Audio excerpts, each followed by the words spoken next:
Ano ba nangyayari, Trina?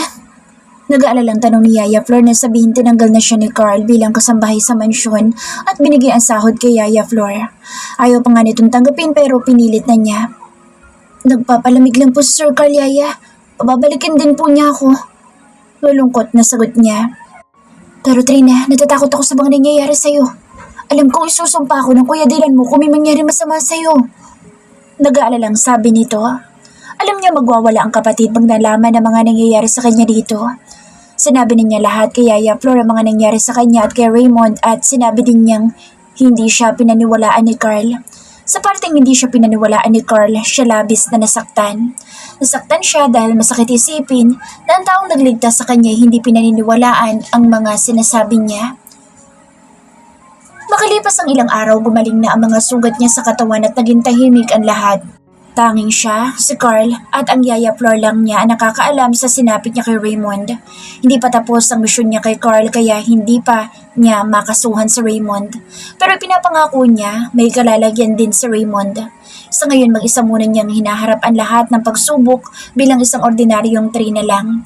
Dahil wala na siyang trabaho, sa bahay lang siya maghapon. Nag-iisip kung anong pwede niyang gawin para makabalik sa mansyon ni Carl. Kailangan niya makabalik sa mansyon para mapalapit kay Carl at ipakita dito na mali ang mga iniisip nito sa kanya. Hindi siya gold digger, hindi kayamanan ang habol niya kay Carl. Si Carl mismo ang nais niyang makuha. Sa ilang araw niyang pagmumukmuk sa bahay, naisipan na niyang lumabas at maglakad-lakad sa malawak na asyenda. Walang tao halos sa mga pabahay dahil oras ng trabaho ngayon. Kadalasang nasa bahay ang mga batang naiiwan para magtrabaho ang mga magulang. Naiisip tuloy niyang kung sakaling maging magulang siya, hindi siya magtatrabaho at ibibigay sa magiging anak ang buong atensyon at pagmamahal. Sa paglalakad niya, masasabi niyang mayaman nga ang mga Samaniego dahil sa napakalawak ng asyendang pagmamay-ari ng mga ito. Isipin pa ng dalawang magkapatid lang sina Carl at sa pagkakaalam niya kasal na ang kapatid nitong babae. Parang ang sarap yatang maging Mrs. Carl Samaniego. Bulong ng isip niya habang tinatanaw ang malawak na asyenda. Trina, make a move. Huwag mong hayaan na mabigo ka sa ikalawang pagkakataon. Hindi pwedeng hindi mo makuha si Carl Samaniego. Si Carl ang nagbigay sa iyo ng ikalawang buhay nang pigilan kanya sa pagpapakamatay. At hindi nagkataon lang ang muli ninyong pagkikita dito sa San Rafael. Wala nagkataon lang sa inyo ni Carl, kundi tinadhana. Bulong niya sa sarili habang tinatanaw ang malawak na asyenda. You will be mine, Carl Samaniego.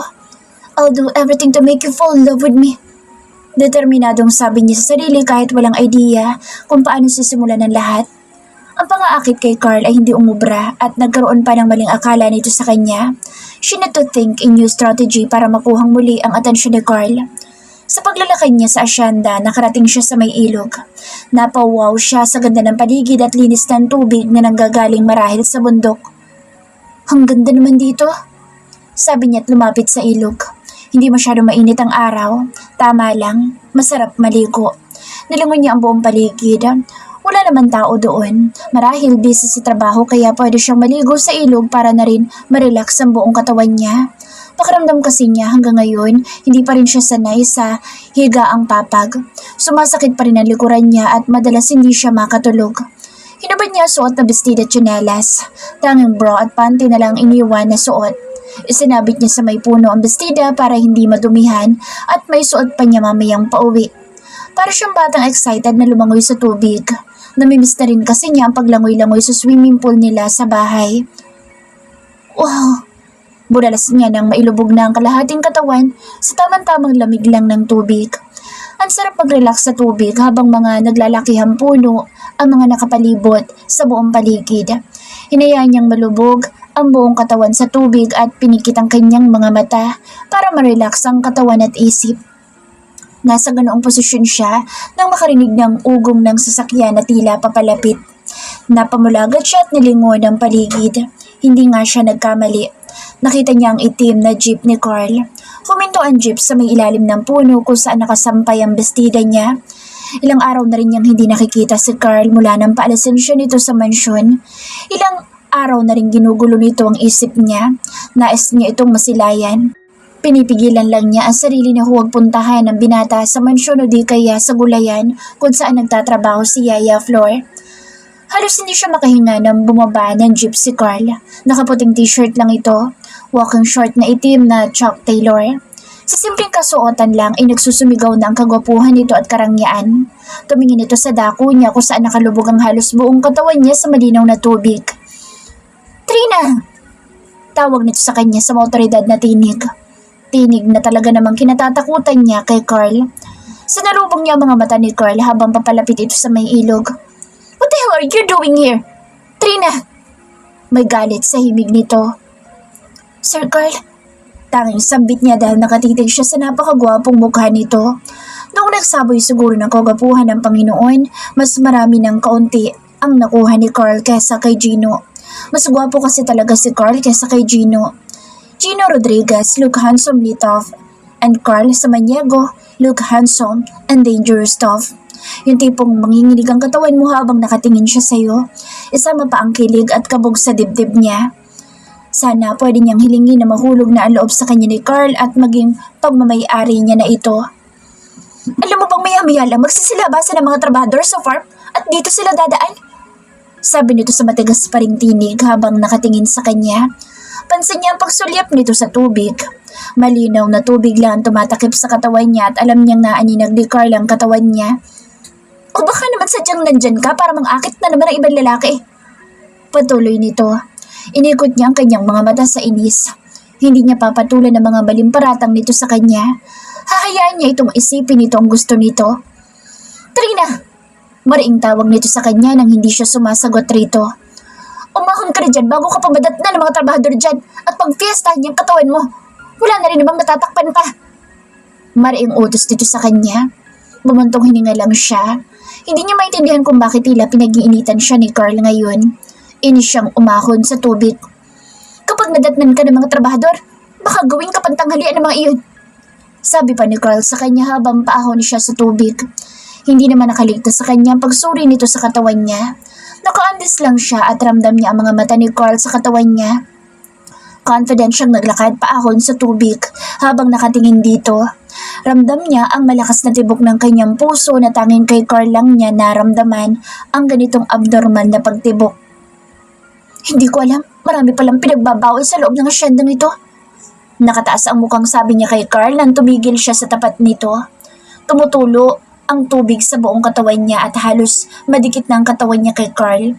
This time hindi niya balak akitin si Carl. Sadyang nais lang niya mapalapit sa napakagwapong binata. "Stop seducing me, Trina!" Mariing sabi nito sa kanya habang nakatingin sa kanya. "I'm not seducing you, Sir Carl." Nakuha niyang isagot sa kabila ng malakas na tibok ng kanyang puso. Pakiramdam nga niya sa sabog na iyon. "Ganito bang ginawa mo kay Raymond kaya nademonyo siya?" Tanong nito sa kanya sabay hila sa braso niya. Mahina siyang napatili nang madikit ang basang katawan sa puting t-shirt nito. "Stop this, Trina, or you will be sorry dahil papatulan na talaga kita. I will do you until hindi mo na magawang makatayo." Mariimbanta nito sa kanya na halos gahibla lang ang layo nila sa isa't isa. Nalalasing siya sa mainit na paghinga nitong dumadampi sa buong mukha niya, kasabay ang init na gumuhit sa katawan niya, pababa dahil sa sinabi nito. Nagpakawala siya ng matinding ungol na lalong magpapabaliw kay Carl, kasabay ang malagkit na pagtingin niya rito. Minsan na siyang nahalikan nito at nais niyang muling mahalikan nito sa mga labi. Nais niyang madamang muli ang mapang-angking mga labi ni Carl. Nais muling madama ang mainit na palad nitong gumagapang sa katawan niya. "I love the idea." Lakas loob na sabi niya kay Carl. Nais niyang sagarin ang pagtitimpi nito. Nais niyang umabot na nga sila sa sinasabi nito. Hindi siya natatakot rito, kundi na-excite pa siya sa sinabi nito. "Are you really a whore?" Magaspang na tanong nito sa kanya. Nanlaki ang mga mata niyang napatitig sa mga mata nitong puno ng pagnanasa. Mabilis niyang itinulak ito at nagulat pa ito sa ginawa niya at tinapunan ng masamang tingin. "Damn you, Carl Samaniego!" Mura niya at umigkas ang kamay para sampalin nito. Isang malakas na sampal ang ibinigay niya kay Carl dahil sa kagaspangan nito sa kanya at hindi niya deserve ang mga ganoong salita mula rito. Hindi porkat may pagtingin siya rito ay pwede na siyang pagsabihan nito ng hindi magaganda. Sumusobra na ito kaya hindi na siya nagpigil na sampalin ito ng malakas. Mabilis namang umigkas din ang kamay ni Carl para sampalin siya. Napatili siya at mariing ipinikit ang mga mata. Hinintay ang pagdapo ng malapad na palad nito sa pisngi niya. Damn it! Narinig niya malakas na mura ni Carl sa kanya. Damn it! Narinig niya malakas na mura ni Carl sa kanya. Nagbukas siya ng mga mata at nakita niyang nagbaba na ng kamay si Carl.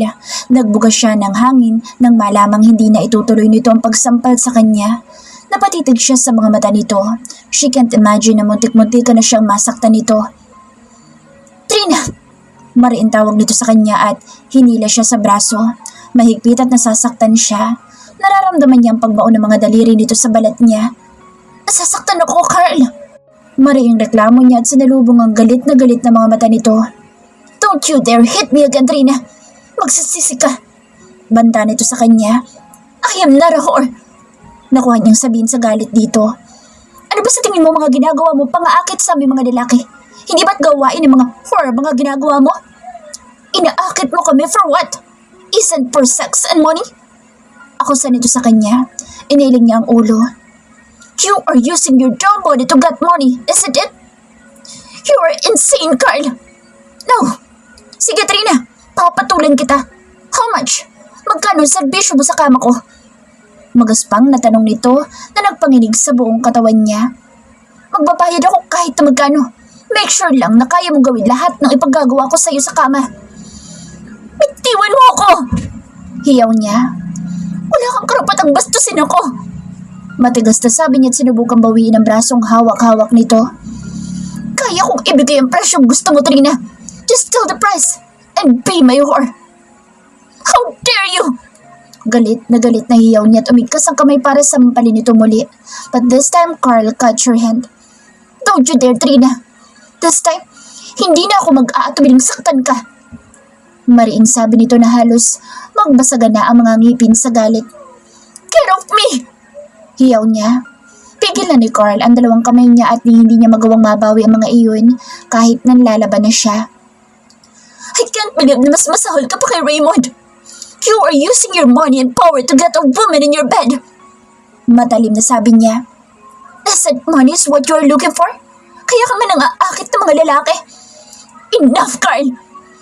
Enough, or you will be sorry sa mga maling akusasyon mo sa akin. No, Trina. Kilala ko mga katulad mo. Pera lang ang kailangan mo, ibibigay ko.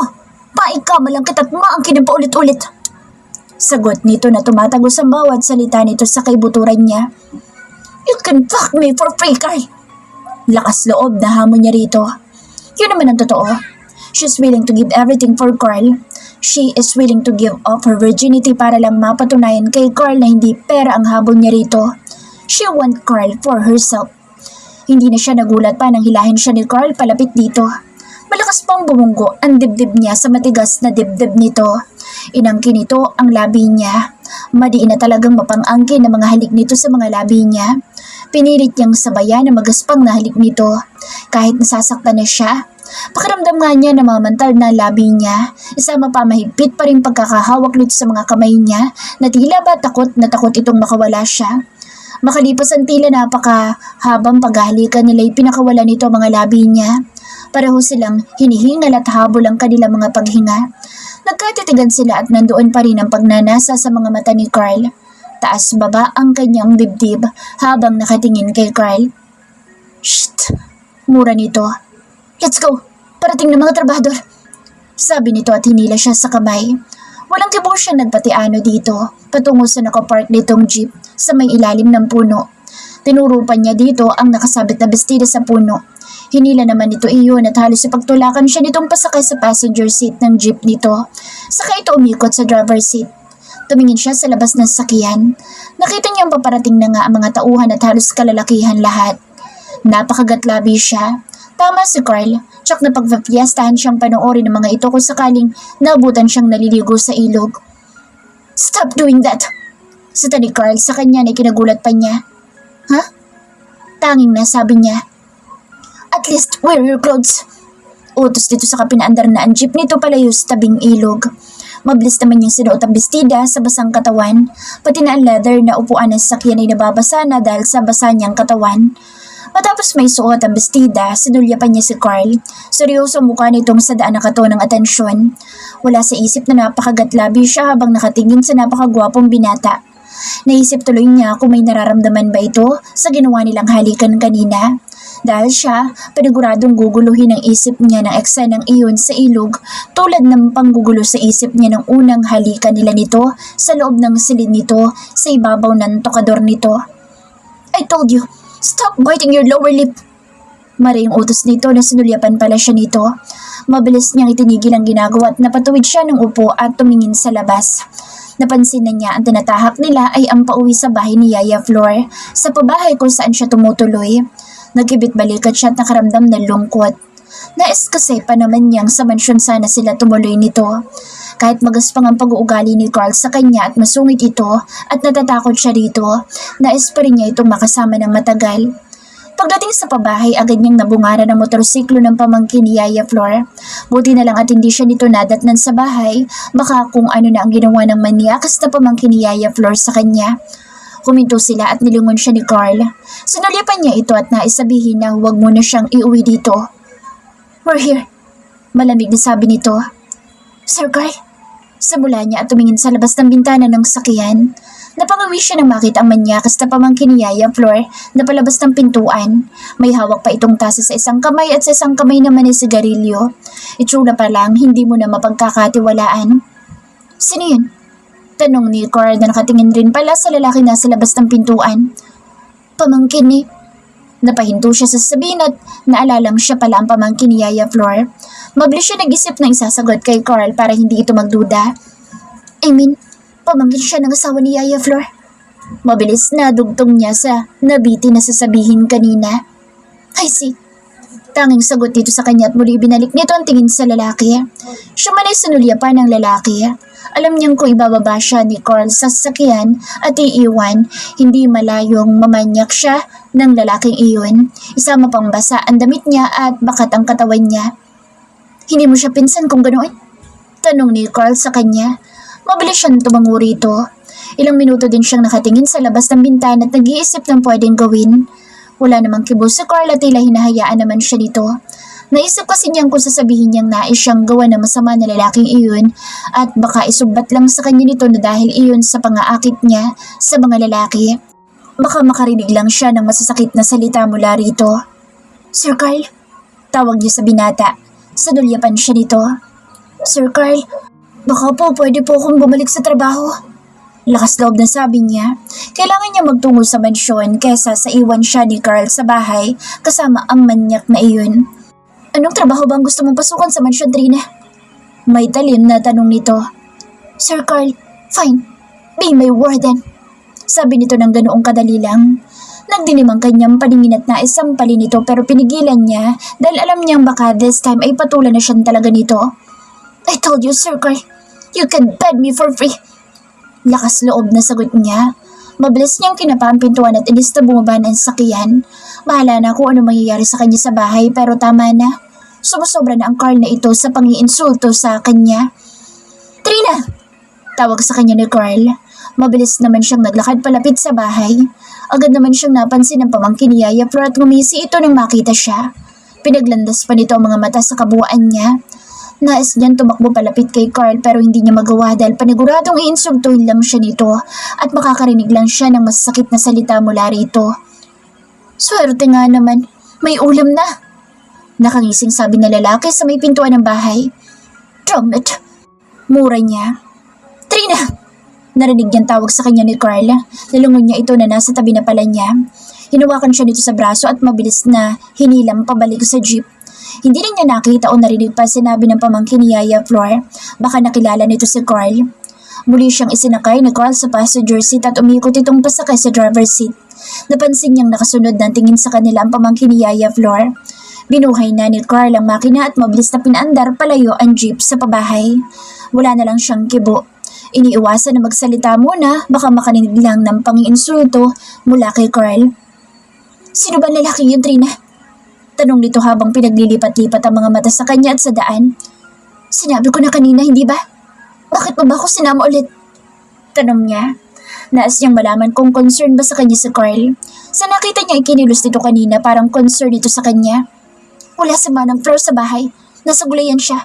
At sa itsura na lalaki yun parang hindi kita mapagkakatiwala sa kanya. Sagot nito. Besides, nakita kong takot ka sa lalaking iyon. Patuloy nito. Hindi siya kumibo. Nais man niyang sabihin naman niya sa lalaking iyon na totoong natatakot siya dito. Hindi na lang niya isinatinig pa. Pagdating sa bahay, agad na siyang bumaba ng jeep at tinanong muli kay Carl kung pwede pa siya magtrabaho sa mansyon bilang kasambahay at hindi gaya ng iniisip nito sa kanya. Bakit ba gusto mo pa magtrabaho dito sa mansyon bilang kasambahay? Tanong nito sa kanya habang papasok sila sa loob ng mansyon. Wala ka bang ibang alam na trabaho kundi ang mang-akit ng mga mayayaman lalaki? Patuloy nito. Nansulto na naman siya pero hindi na lang niya pinansin pa. Alam niyang darating ang araw na ipamumukha niya kay Carl kung sino talaga siya. Panigurado niyang hihingi ito ng tawad sa kanya pag nalaman nito kung sino talaga si Trina Samonte. Hindi ko papatulan ng mga pang-iinsulto mo sa akin at hahayaan kita sa maling iniisip mo sa akin. Madalim na sagot nito.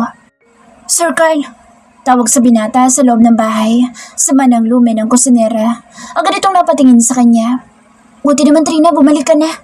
Sa lubong nito sa kanya, nalungon niya si Carl. Wala sa manang nana. Sanamahan mo ng tatay niyang may sakit, kaya walang makakasama sa manang lumen sa bahay. Paliwanag nito sa malumanay na tono.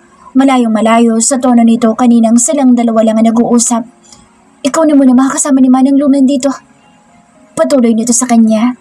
Napangiti siya dahil makakabalik na siya ng mansyon at makakasamang muli si Carl. Manang lumen, pakakuha nga po siya ng damit sa mga damit ni Iya para makapagpalit siya. Utos ni Carl kay Manang Lumen at agad naman tumango si Manang Lumen at mabilis na umakyat sa hagdan. Salamat po Sir Carl. Pasasalamat niya. Trina, sa totoo lang ayokong mamasukan ka pa dito sa mansyon. Kaya lang wala makakasama si Manang Lumen sa mga trabaho dito. Kaya dito ka muna pansamantala. Paliwanag nito. Ganoon pa may tumango pa din siya. And I'm warning you, if you seduce me again, hindi na kita sasantuhin Trina. Papatulan na kita. Kahit umiyak ka pa at magmakaawa na huwag kitang angkinin. Patuloy nito. Ramdam niya ang init sa bawat salita nito. May kiliti at kilabot siyang naramdaman sa mainit na pagbabanta nito sa kanya. Nais niyang sumagot na nais na niya magpaangkin rito para malaman na nitong nagsasabi siya ng totoo. Na virgin siya at tanging ito pa lang ang lalaking nakahaplos sa katawan niya. Alam niyang pag nangyari iyon, lalong mababaliw sa kanya si Carl at tuluyan na itong mahuhulog sa kanya. I told you, I'm not seducing you, Sir Carl.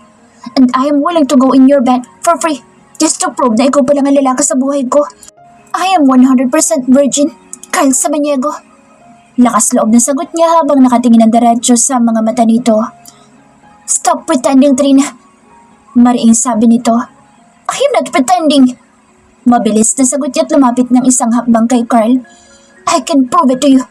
Kung nanaisin mo lang, malalaman mo kung nagsasinungaling ako o hindi. Hamon niya. Hindi ako mahuhulog sa mga patibong mo, Trina. Sagot nito at mabilis na umiwas sa kanya. Naglakad itong patungo sa library. Humagot siya ng malalim na paghinga. Nasasaktan siya dahil parang napakahirap kay Carl na paniwalaang malinis siya. Ganoon na ba kasama ang tingin nito sa kanya? Dahil ba sa mga pang-aakit na ginawa niya rito at napakadali ditong husgahan siya? Isama pa mga kasinungalingan ni Raymond na pinaniwalaan naman nito. Hindi siya susuko. Hanggat hindi bumibigay sa kanya si Carl, aakitin at aakitin niya ito hanggang sa mahulog ito sa kanya. Carl Samaniego is the right man for her. Nararamdaman naman niya may nararamdaman din sa kanya ito. Sadyang nabubulag lang ito sa mga maling akala nito sa kanya. Matapos makapagbihis, sinuri niya ang damit na binigay ni Manang Lumen sa kanya. Sakto lang sa kanya ang damit. Marahil magkasay sila ng kapatid ni Carl. Wala siyang masyadong alam tungkol sa kapatid nito. Ang alam lang niya may asawa na ang kapatid nito at nakatira sa mayamang asawa nito. Trina, kung tapos ka na, pakasimulan mo ng paglilinis. Ilang araw na rin kasi hindi nalilinisan ang mansyon. Utos ni Manang Lumen sa kanya. Opo. Nakangiting sagot niya at kumilos na. Sinimula na ang paglilinis. Kahit wala siyang kaalam-alam sa paglilinis ng bahay. Buong buhay yata niya hindi pa siya nakapaglinis sa bahay nila. Sa San Sebastian, isa siyang prinsesa at dito naman sa San Rafael, Ay alipin siya sa amo niyang gwapo nga masungit naman. Pinilit niya maglinis, pawalis-walis at papunas-punas. Ngayon lang siya natawkang maglinis sa unang palapag ng mansyon kaya ngayon pa lang niya napansin ang mga larawan sa isang mahabang mesa. Agad na pumukaw sa atensyon niya ang gwapong amo. Nasa teenager pa siguro ito sa larawan. Dinampot niya ang larawan at pinakatitigan. Bata ka palang pala, yung gwapo mo na. Ang dami mo siguro naging girlfriend noon. Panigurado crush ng campus ka. Litanya niya habang hawak ang larawan ni Carl na nakangiti. Close up ang kuha kaya kitang-kitang kagwapuhan nito. Carl Samaniego. Bulong niya sa napakagandang pangalan nito. Naalala niya ang gabing iniligtas siya nito sa pagpapakamatay. Noong gabing yun palang napatibok na ni Carl ang puso niya. Kaya nga agad niya itong nakilala nang makatungtong siya ng asyenda. Ilang beses na ba siyang iniligtas ni Carl sa kapahamakan? Sa tuwing kailangan niya nang magliligtas sa kanya, laging andyan si Carl. Yun nga lang, lagi itong galit sa kanya. Bumuntong hininga siya at binalik ang larawan nito sa mesa. Nalipat naman ang mga mata sa napakagandang babae sa larawan. Marahil ito ang kapatid ni Carl. Magkahawig naman na magkapatid. Nakuha ni Carl ang kagwapuhan sa ama nito pero ang mga mata nito ay namana nito sa mama nito. Katulad ng kapatid nitong babae. Trina! Tawag sa kanya na ikinagulat pa niya. Buti na lang at wala na siyang hawak na larawan, kung hindi baka makabasag pa siya at magagalit na naman sa kanya si Carl. Nagulat pa siya ng lingunin nang tumawag sa pangalan niya. Nakita niya sa Carl. Wala itong damit pang itaas. Nakabandera sa harapan niya ang magandang katawan nito na may abs pa tulad ng mga modelong nakikita niya sa TV. Napalunok siya at pinagsawa ang mga mata sa magandang katawan na nasa harapan niya. Bumaba pa ang mga mata niya sa suot nitong short. Tila iniisip na niya kung ano ang nasa loob ng short nito. Trina, pakadalhin ako ng merienda sa pool area. Utos dito sa kanya.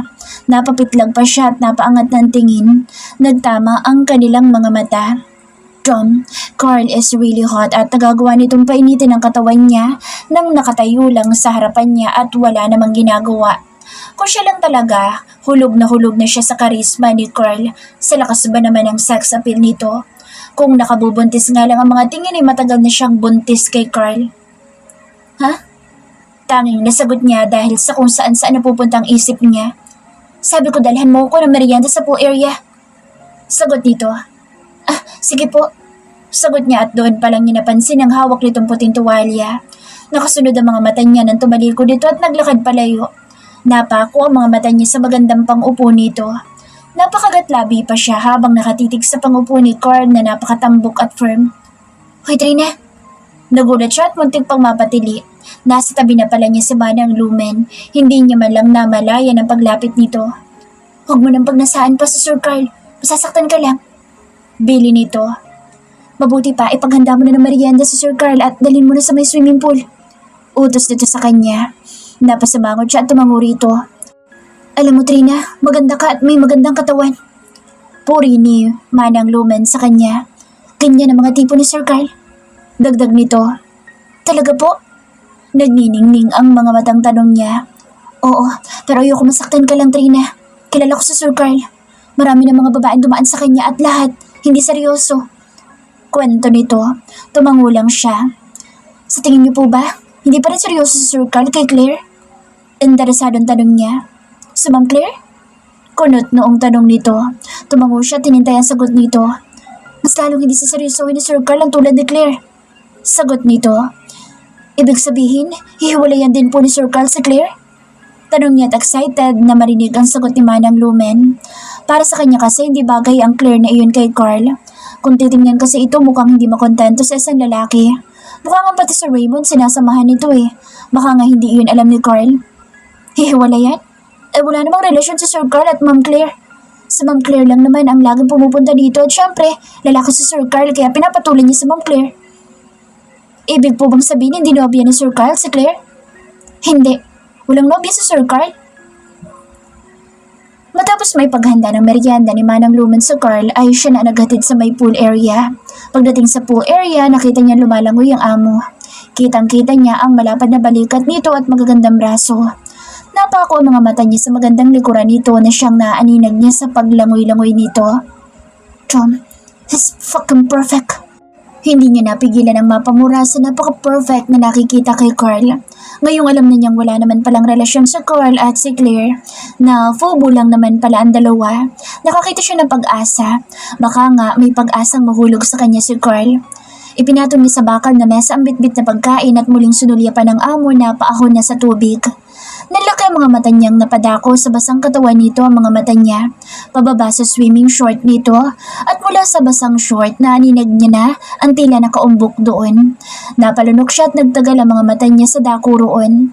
She's a virgin, yes, but she wasn't naive. Alam niya kung ano ang nakaumbok na iyon sa short nito at masasabi niyang, he is huge. Naglakad itong palapit sa mesa kung nasaan ang pagkain nito. Ewan niya pero tila siya nito inaakit habang humahakbang itong palapit. Pakiramdam nga niya makapigil hininga ang bawat segundo na paglapit nito. Sa kinatatayuan niya, sinulyapan pa siya nito. Nagkatinginan sila at dinig na dinig niya ang pagkabog ng kanyang dibdib na parang tambol ng drum. Huwag naman sanang marinig ni Carl ang kabog ng dibdib niya. Do you like to join me, Trina? Tanong nito at naupo sa bakal na upuan, sabay hila sa fresh juice at uminom habang nanatili ang mga mata sa kanya. No sir, thank you. Mabilis na sagot niya at akman tatalikod na para sana maiwasan ito. Kung iinsultuhin lang naman siya nito, iiwas na siya. Trina! Tawag nito na nagpapigil sa kanya sa paghakbang. Muli niyang sinulyapan ito. Nais niyang pagsisihan ang pagsulyap dito. Bakit naman kasi ang gwapo nito at ang hot? I have a proposal for you, sabi nito.